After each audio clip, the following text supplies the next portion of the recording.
মহালয়া আসলে হচ্ছে মায়ের প্রতিপদের আগের দিন অমাবস্যা তিথি থেকেই মা চণ্ডীর পুজো হয়। অমাবস্যা তিথিতে মা চণ্ডীর এবং মা কালীর পুজো হয়ে থাকে ওই মহালয়ার দিন। মহালয়ার দিন। আচ্ছা, রাবণ স্বয়ং নিজে করেছিল। রাবণ রাবণ আচ্ছা। ওই জন্য রাবণকে কেউ বধ করতে পেরেছিল না। ওই জন্য চণ্ডী পাঠক সব থেকে আমাদের পৃথিবীর মধ্যে কি মানে স্বর্গমত্ত পাতালের মধ্যে রাবণের মতন চণ্ডী পাঠক কেউ ছিল না। চার দিনে যে পুজোটা হয় মা দুর্গার, তো ওখানে মানে নানান ভোগ দেওয়ার কথা আছে। হ্যাঁ, ইয়েস, ঠিক বলেছো। হ্যাঁ, ওটা কি ব্যাপারটা? এবার ব্যাপারটা হচ্ছে আজকে যোগমায়াকে অপঘাতে মৃত্যু হয়েছিল। সামনেই দুর্গাপুজো, সেই কারণে আমরা মা দুর্গা সম্পর্কে একটি পডকাস্ট এনেছি। এটি স্কিপ না করে পুরোটা দেখতে থাকুন। মানে আমরা বেশিরভাগ দেখেছি যে মহালয়ার সময় বেশিরভাগ লোকে এই বাড়িতে খাবার দাবার আনে, লোকজন আনে, এসে মজা করে। তো আবার অনেকজন বলে দেবীর আগমন হয়। মানে মহালয়ার জিনিসটি আসলে কি সেটাই। মহালয়া আসলে হচ্ছে মায়ের প্রতিপদের আগের দিন অমাবস্যা তিথি থাকে। আচ্ছা, অমাবস্যা তিথিতে মা চণ্ডীর পুজো হয়। আচ্ছা। এবং দেখা যায় বাংলাদেশের ক্ষেত্রে আজও পর্যন্ত সেদিনকে চণ্ডী পুজো হয়ে থাকে। আচ্ছা, এখনো হয়? এখনো হয়।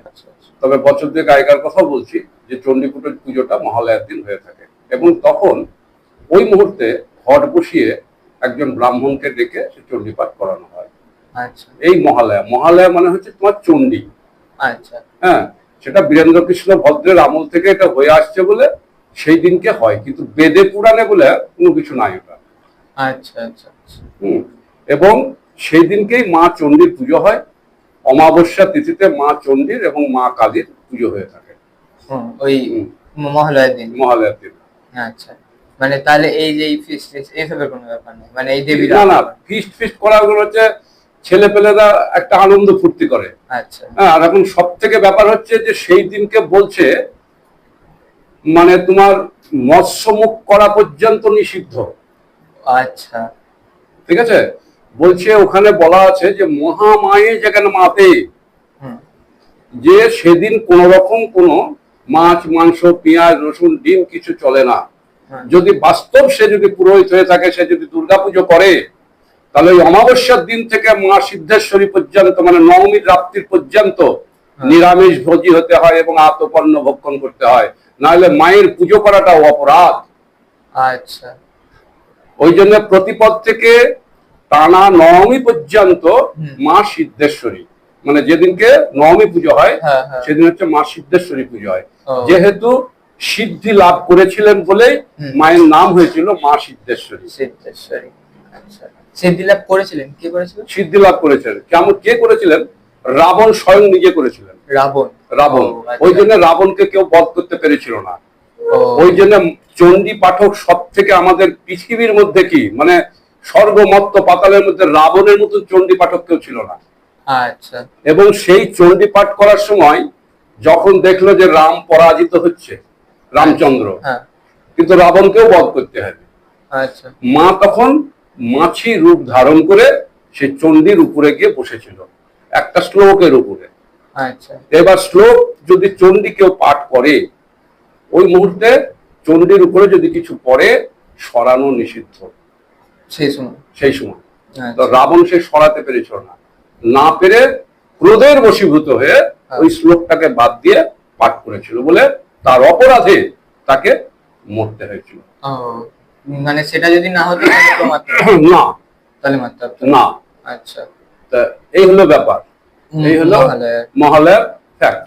আচ্ছা, আচ্ছা। তাহলে এই যে দেবীর অনেক সময় শুনেছি যে ওই 5-4 দিনে যে পুজোটা হয় মা দুর্গার, তো ওখানে মানে নানান ভোগ দেওয়ার কথা আছে। হ্যাঁ, ইয়েস, ঠিক বলেছো। হ্যাঁ, ওটা কি ব্যাপারটা কি? এবার ব্যাপারটা হচ্ছে ষষ্ঠীর দিন ষষ্ঠী আদি কল্পরম্ভ সকালে হয়, কিন্তু পঞ্চমীর দিন সন্ধ্যায় হয় বোধন, বেল্লবৃক্ষ, যেটাকে বাংলা ভাষায় বলা হয় বেল্লবৃক্ষ। কিন্তু ওটা অ্যাকচুয়ালি হচ্ছে মা বোধন, মানে স্বয়ং মা দুর্গারই ধ্যান আছে ওখানে।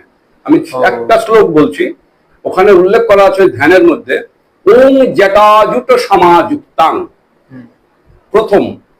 এবার ওটা তো বড় ধ্যানটা, এবার বলাটা সম্ভব না। আর এসব ক্ষেত্রে ওসব বলাটাও ঠিক নয়, কারণ মা নাই অথচ বলবো, সেটা তো ঠিক না। তো এবার ওইখানে ওই জটা জুটো দিয়ে ধ্যানটার পুজো হয়, আর ওইখানে হচ্ছে মা আবির্ভূত হচ্ছে। মানে ধরো তোমাকে কিভাবে বুঝাবো, না 1 মাসের মধ্যে বোধন হয়। আচ্ছা, এবার বোধনের তারিখগুলো তো পঞ্জিকায় দেওয়া থাকে, তখন সেইভাবে বোধনের ঘট হয়।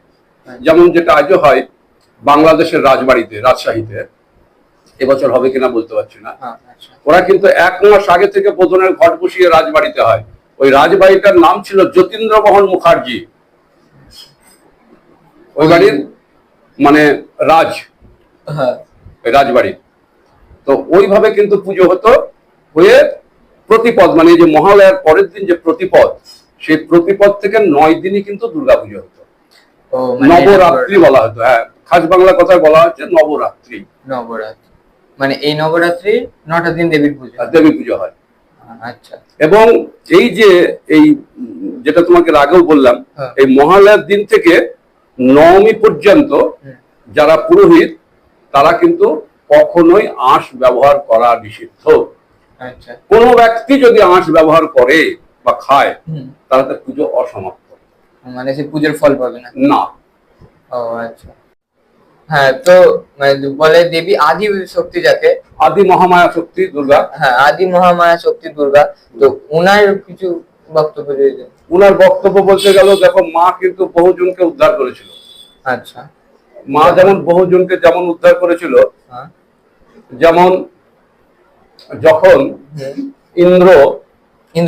ইন্দ্রদেব অগ্নি বায়ু এরা যখন খুব বিপদে পড়েছিল রাবণ হতে, মানে রাবণের অত্যাচারে, আচ্ছা, এবং আরো তারপরে ছিল মহিষাসুর, সম্ভাসুর, রক্তাসুর, বৃত্তাসুর, বহু এরকম অসুর ছিল। এবার অসুরদের সঙ্গে যুদ্ধে যখন বারবার পরাজিত হচ্ছিলেন, তখন প্রজাপতি ব্রহ্মার কাছে দেবরাজ ইন্দ্র থেকে আরম্ভ করে যত ঋষি মুনি ঋষিরা আছেন তারা প্রত্যেকে গিয়েই তার কাছে বলেছিলেন যে আমাকে এরকম অসুররা খুব অত্যাচার করছে, আমাদের সব শেষ করে দিচ্ছে, তো আমরা তো দেবীর বা কারো দেব দেবীরই পুজো আশ্রা করতে পারছি না, আমরা পালিয়ে বেড়াচ্ছি, তো আমরা কি করি বলুন। তখন প্রজাপতি ব্রহ্মা বলল যে তুমি বিষ্ণু লোকে যাও, ভগবান বিষ্ণুর কাছে। আচ্ছা, এইবার এখানে কিন্তু একটা মতভেদ রয়েছে। মতভেদটা হচ্ছে, যেমন ব্রহ্ম বলতে আমরা কি বুঝি? ব্রহ্ম হচ্ছে পরম ব্রহ্ম বলতে যেমন বোঝানো হয় স্বয়ং কিন্তু যজ্ঞেশ্বর নারায়ণ। আচ্ছা, আর তার সেবাই ছিলেন মহালক্ষ্মী, চতুর্ভুজধারী, মানে 4টে হাত মহালক্ষ্মী, পরম ব্রহ্ম, যিনি পরম ব্রহ্ম। তার নারায়ণের সেবা করছিলেন, চরণ সেবা করছিলেন মা লক্ষ্মী, কিন্তু চতুর্ভুজ। এই লক্ষ্মী সেই লক্ষ্মী নয়, ওটা আলাদা লক্ষ্মী, ওটা আলাদা লক্ষ্মী। মানে এই লক্ষ্মীর ওই লক্ষ্মীর মধ্যে পার্থক্য আছে। আচ্ছা, কারণ সেটা হচ্ছে চতুর্ভুজ মহালক্ষ্মী। এইবার প্রথম কিন্তু উনি আবির্ভাব হয়েছিলেন মহালক্ষ্মী থেকে। আদ্যাশক্তি মহামায়া, দুর্গা বলো, কালী বলো, বহু সব তৈরি আছে এরকম, এবং 64 যোগিনী আছে, হ্যাঁ 5 প্রকার কালী আছে, 5 প্রকারের পরে 10 মহাবিদ্যা আছে, 10 মহাবিদ্যার পরে 64টা আছে, 64-র পরে 108 আছে। আচ্ছা, এবং সব বেদের কথা, পুরাণের কথা বা উপনিষদ থেকে নিয়ে কথা। আচ্ছা, এইবার সব থেকে ব্যাপার হচ্ছে, ঠিক সেই সময় বিষ্ণু দেখলো যে সত্যি তো কি করা যায়, রাবণ তো খুব অত্যাচার শুরু করেছে, ত্রেতা যুগের ব্যাপার। রামচন্দ্র তখন নিজে এই করলেন, করলেন অকাল বোধন। এই যে মায়ের যে পুজোটা, এখন যে পুজোটা আমরা করবো দুর্গা পুজোটা, এটাকে বলা হয় অকাল বোধন। আচ্ছা, মানে এই দুর্গা পুজোটাই রাবণ করেছিল। রাবণ করার পরে তখন রামচন্দ্র করেছিলেন। হ্যাঁ, রাবণের পরে যেহেতু রামচন্দ্র করলেন বলে এটার নাম হলো অকাল বোধন। মানে সেই সময় তাহলে প্রথম পুজো করেছিল রাজা সুরত, যেটা চৈত্র মাসের বাসন্তী পুজো হয় দুর্গার একটা, ওটাও কিন্তু দুর্গা, রূপ আলাদা, একই জিনিস, সেম একই জিনিস, কিন্তু রাজা সুরত করেছিলেন। তাহলে এই যে বাসন্তী পূজার কথা বললেন, যেমন দুর্গা পুজোতে যা মন্ত্র একই সব সেম মন্ত্র কোন রকম কিছু আলাদা চেঞ্জ হয় না। আচ্ছা, তাহলে এই এখনই বললেন না 10 মহাবিদ্যা, হ্যাঁ 10 মহাবিদ্যা, ওই জিনিসটা কি? 10 মহাবিদ্যা মায়ের রূপ, 10টা রূপ ধারণ করেছিল। আচ্ছা, কালী থেকে তারা কমলা, ছিন্নমস্তা, এরকম 10টা নাম আছে। আচ্ছা এখন ঠিক মুখস্থ নয় আমার, আচ্ছা এখন গ্রন্থ খুললে পাওয়া যাবে, এবং গ্রন্থ আছে আমার কাছে। যদি প্র্যাকটিক্যাল কেউ যদি তোমাকে জানতে চাই, তুমি বলবে যে কোনো গ্রন্থ থেকে উত্তর দেওয়া হবে। ঠিক আছে, ঠিক আছে, যে কোনো গ্রন্থ। এই যে নবরাত্রি, 9টা রূপ, 9টা যদি তুমি মূর্তি চাও আমি মূর্তিও দেখিয়ে দেবো, সেটাও গ্রন্থ আছে। মানে নবরাত্রি 9 দিনও আলাদা আলাদা রূপ? হ্যাঁ, আলাদা আলাদা রূপে পুজো, ও আচ্ছা আলাদা আলাদা করে। যেমন আমরা খুব বেশি জেনে মানে এ করি, যদি আমরা ষষ্ঠীর দিন মা কাত্যায়নী, আচ্ছা সপ্তমীতে কাল রাত্রি, আচ্ছা অষ্টমীতে মহাগৌরী, আচ্ছা সন্ধিতে মা চণ্ডী, চামুন্ডা, কেমন? আর নবমীতে মা সিদ্ধেশ্বরী।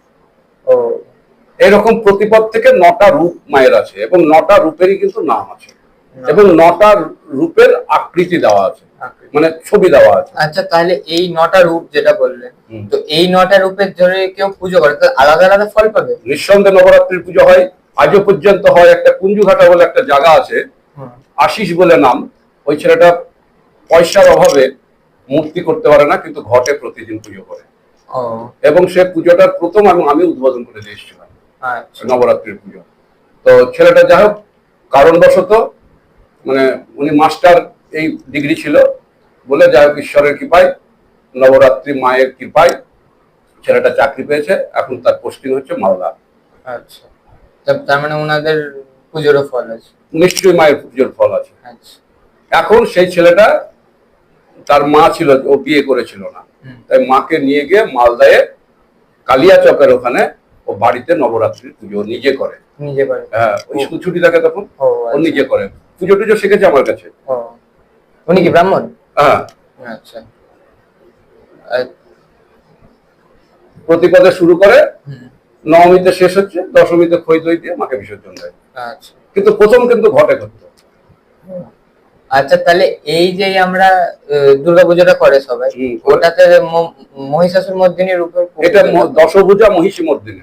আচ্ছা, আর আর আবার অনেক জায়গায় দেখেছি যে এটাতে মাছ বাহন হচ্ছে সিংহ, যেটা আমরা দেখি সাধারণত, আর অনেক জায়গায় দেখি বাঘ আছে। এটা ব্যাঘ্র বাহিনী, ওটা ব্যাঘ্র বাহিনী দুর্গা। কারণ ওটা হচ্ছে কালো ভ্রাম স্বরূপম মহামায়ে। আচ্ছা, মানে ওটা হচ্ছে মায়ের একটা রূপ, ব্যাঘ্র রূপ ধারণ, মানে ওই বাঘ্রের উপরে বসে মা আমার যুদ্ধ করেছিল। আচ্ছা, যেমন মায়ের অষ্টভুজা রূপ আছে, মানে 8 হাত আছে, 10 হাত আছে, এরকম তোমাকে বললাম না যে 64টার মধ্যে আছে। হ্যাঁ, 64 যোগিনী, 64টির মধ্যে কিন্তু পাওয়া যায়। বললাম কোনটা কি রূপ, এবং তাদের কিছু কিছু ছবি আমার কাছে আছে, এবং প্রত্যেকের কিছু কিছু গায়ত্রীও আছে। গায়ত্রী আমার কাছে বর্তমান তোমার প্রায় 100-র কাছাকাছি গায়ত্রী আছে, দেবদেবী। আচ্ছা, তাহলে এই গায়ত্রী কি মানে দেবদেবীদের মন্ত্র? হ্যাঁ, দেবদেবীরই সব মন্ত্র, গায়ত্রী মন্ত্র। আচ্ছা, আমরা তো সাধারণত একটা মন্ত্রই জানি, এগুলো আলাদা? তাহলে এটা সব পুরো আলাদা। এক একটা রূপের, এক একটা মায়ের, এক একটা দেবদেবীর এবং ভগবানের প্রত্যেকের কিন্তু আলাদা আলাদা গায়ত্রী আছে। যেমন দেখবা বিষ্ণুর একটা আছে ধ্যান, বিষ্ণুর গায়ত্রী, নারায়ণের ধ্যান, নারায়ণের পুজো, এবং নারায়ণের পুজো আলাদা। হ্যাঁ, পুরো আলাদা। দেখবা বই খুললেই পাওয়া যায়। আচ্ছা, বই খুললেই পাওয়া যায়। যেমন আমি কয়েকদিন আগে একটি জায়গায় গানে গিয়েছিলাম, গানে গিয়ে একজন প্রশ্ন করলো লালবাগে যে মেয়ে জাতিরা কেন শীতিতে সিঁদুর দেয়, না দিলে তো পারে, ঠিক কিনা? যদি মেয়েরা শীতিতে সিঁদুর দেয়, না দিলেও কিন্তু পারে কিনা? সিঁদুর দরকার নেই, আমার তো বিয়ে হয়ে গেছে, আবার দরকার কি আছে সিঁদুরে? না, ওটা প্রতীক হিসেবে নয়, এর ব্যাখ্যা আছে। আচ্ছা, কেন আমরা শীতিতে সিঁদুরটা ব্যবহার করি? শাস্ত্রে বলছে যে এই জায়গাটা হচ্ছে যে শীতের মধ্যেখানটা ব্রহ্মা, মানে পরম ব্রহ্ম, আর ব্রহ্মা আলাদা। ও, মানে আমরা যাকে ব্রহ্মাতে ভাবি সে আলাদা, আর পরম ব্রহ্ম আলাদা। পরম ব্রহ্ম আলাদা। আচ্ছা, তাহলে পরম ব্রহ্ম আমাদের হচ্ছেন কে না? নারায়ণ। এই জায়গাটা সাইডে নয়। আজকাল সাইডে সব দিচ্ছে, তারপরে প্লাস্টিকের সিঁদুর পড়ছে, এসব গুলান করছে। এগুলো কিন্তু নিঃসন্দেহে খারাপ, এবং তার স্বামীর এবং ছেলেদেরও অপমৃত্যু বাধ্য। অমঙ্গল হবে। একবার 100% কোনো ভুল নাই। আচ্ছা, এই যে ব্রহ্ম, যখন আমরা সিঁদুরটা দিই তখন কি বলি? কি বলি আমরা? যে হে ব্রহ্মদেব, হে যজ্ঞেশ্বর, তোমাকে আমি প্রসাদ নিবেদন, সিঁদুর দিয়ে তোমার প্রসাদ আমি নিবেদন করছি, তুমি আমার স্ত্রী পুত্রকে ভালো রেখো। আচ্ছা। কিন্তু কেউ কোনো নারী বলে? না, বলে আমরা না। তো শুনিনি। বলে না। দেখবে আজকাল এরকম চুলের ফাঁক করে এই সাইডে দিচ্ছে, হ্যাঁ হ্যাঁ হ্যাঁ। এই সাইডে দিচ্ছে, বলছে এগুলো নরকের কীট। আচ্ছা। যেটা একটা ভুলের জন্য হুম। আজকে যোগমায়াকে অপঘাতে মৃত্যু হয়েছিল। এটা জানো কি? যোগমায়া আছে মানে দুর্গা। ও, এটা জানো কি? না তো। জানো না? মৃত্যু এক অপমৃত্যু হয়েছিল মা দুর্গার। মা দুর্গা। ওটা কাহিনীটা কি? এক কাহিনীটা হচ্ছে, শোনো তাহলে। বলেন। এবার ব্যাপারটা হচ্ছে, ভগবান শঙ্কর মহারাজ মানে দেবাদিদেব মহাদেব, হ্যাঁ। দুর্গা স্ত্রী, হুম। মহাদেবের স্ত্রী, মহাদেবের স্ত্রী। মহাদেবের স্ত্রী দুর্গা। আর দুর্গার স্বামীকে না শিব। হ্যাঁ। ঠিক আছে। স্বামী নিন্দা সহ্য করতে পেরেছিলেন না যোগমায়া। হ্যাঁ হ্যাঁ। করতে না পেরে যজ্ঞে আগুনে তিনি আহুতি দিয়েছিলেন। তাহলে অপমৃত্যু কিনা? হ্যাঁ, সেটা তো অপমৃত্যু। মানে ওটা কি ওই সিঁদুরের কারণে? সিঁদুরের কথাটা তো হয়ে গেল। ও আচ্ছা আচ্ছা। সিঁদুরের কথাটা তো বলিয়ে দিলাম। হ্যাঁ। এইটা হচ্ছে, তাহলে তখন দুর্গা আগুনে ঝাঁপ দিল, দিয়ে মা আমার মৃত্যু হলো। হলো কত নম্বর রুদ্রা, কত নম্বর কোনটি ছিল দেবাদিদেব মহাদেবের? 107 ছিল। 108। 108। 108 এর মধ্যে কত নম্বর? 101 নম্বর। 101 নম্বর। আচ্ছা। যে মুন্ড ছিল, হ্যাঁ হ্যাঁ, 101-এ। মানে উনি যখন আহুতি দিলেন তখন ওটা 101-এ ছিল। তখন 101-এ ছিল। আচ্ছা। এইবার দক্ষের আগুনে তাহলে উনি আহুতি দিলেন, যে তাহলে অপমৃত্যু হলো। হ্যাঁ হ্যাঁ। এটা আমাদের কবিতে বলা হয়। একে আরো ঘুরিয়ে ফিরিয়ে নিয়ে প্যাঁচে বলি আমরা। তো যাই হোক, এত প্যাঁচের আমাদের দরকার নেই এখানে। তো এই যোগমায়া তাহলে তখন হলো, তাহলে 101 হলো। আর 7টা বাকি থাকলো কি? 7। শঙ্কর মহারাজ একদিন যোগমায়াকে বলছে, ওগো, আমার বারবার কেন মৃত্যু হয় তুমি বলতে পারো? মা বলছে। মা বলছে। আচ্ছা। তখন বলছে তোমার কেন হবে না? কেন হবে না? বলে কেন? তুমি ভাগবত শ্রবণ করেছো? মানে দুর্গাকে জিজ্ঞেস করছে, দুর্গাকে বলছে দেবাদিদেব মহাদেব। মহাদেব মা দুর্গাকে বলছে, মাকে বলছে। আচ্ছা আচ্ছা। যে তুমি কি ভাগবত কি তুমি শ্রবণ করেছো? আমরা তো ভাগবত করি, খুব আমরা রঙ্গরসে মেতে থাকি। দেখবা ভাগবতের মধ্যে বিষ্ণু বলে লেখা আছে। হ্যাঁ হ্যাঁ। দেখবা ভাগবতে এখনকার যেসব ভাগবত গুলা বেরিয়েছে, হ্যাঁ হ্যাঁ, আচ্ছা, ওই ভাগবতের মধ্যে বিষ্ণু উল্লেখ করা আছে। তো কিছু কিছু মানে বেশি শিক্ষিত হয়ে গেলে যা হয়, বিষ্ণুকে কেটে দিয়ে ওখানে নারায়ণ নাম বসেছে। তাই কিন্তু আমি বিশ্বাস করবো? কখনো এটা বিশ্বাস করবো না। বিষ্ণু বিষ্ণুই, নারায়ণ নারায়ণ। নারায়ণ ব্রহ্ম স্বরূপ ভাগবত। যে ভাগবতে নারায়ণ ছাড়া আদার্স কিছু নাই। কথাটা খুব ভালো করে বুঝো। এবং সেই ভাগবত দেবাদিদেব মহাদেবকে বললে, হে প্রভু, আমাকে সেই ভাগবতই শোনান। এটা কে কে কে বললো? দুর্গা বললো শিবকে। আচ্ছা। এইবার শিব তখন বলছে, দেখো, মেয়েদের চোখে ঘুম চলে আসে, তুমি কিন্তু ঘুমায় যেও না, আমি কিন্তু ভাগবত শোনাচ্ছি। দেবাদিদেব মহাদেব ভাগবত শ্রবণ করাচ্ছে। করাতে করাতে করাতে নিদ্রা চলে এসছে মায়ের, মানে ঘুম চলে এসছে। তো ইতি অবসরে পাখি ছিল একটা, যে সে পাখিটার নাম হচ্ছে সুখ পাখি বলা হতো। মানে একটা গাছে ছিল। আচ্ছা। সেই গাছে ছিল 2টো ডিম। আর সুখ পাখি কিন্তু উড়ে চলে যায়, মানে ওই ডিম 2টো রেখে তার বাসায় রেখে উড়ে চলে যায়। ভাগবত শ্রবণ করতে করতে মা আমার ঘুমিয়ে পড়েছে। আচ্ছা। সেই পাখির যে ডিম 2টো ফেটে বাচ্চা হয়েছে সেই সময়। আচ্ছা।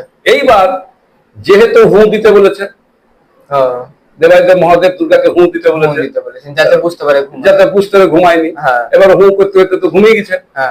পাখির বাচ্চা 2টো হু হু করে যাচ্ছে। এবার পাখির বাচ্চা 2টো যখন হু হু করে যাচ্ছে, দেবাদিদেব মহাদেব মনে করছে বোধহয় দুর্গাই ঘুমায়নি, হু হু করে যাচ্ছে। আচ্ছা। এইবার যখন ভাগবত শেষ হয়েছে, পড়া শেষ হয়েছে, তখন বলছে, তুমি ঘুমাচ্ছ? গায়ে হাত দেবে, তুমি কি ঘুমিয়ে গেছো? বলে হ্যাঁ প্রভু, আমার অপরাধ নিন না, মা ঘুমিয়ে গেছে, তোমার আবার মৃত্যু হবে। মানে এই কারণেই মৃত্যু, এই কারণেই বারবার মৃত্যু হলো। দেব দেবীদের প্রত্যেকের মৃত্যু আছে, কিন্তু নাই শুধু শিবের। ওই জন্য শিবের এক নাম হচ্ছে মহামৃত্যুঞ্জয়। মৃত্যুকে জয় করেছিলেন বলে ওর নাম হয়েছিল মহামৃত্যুঞ্জয়।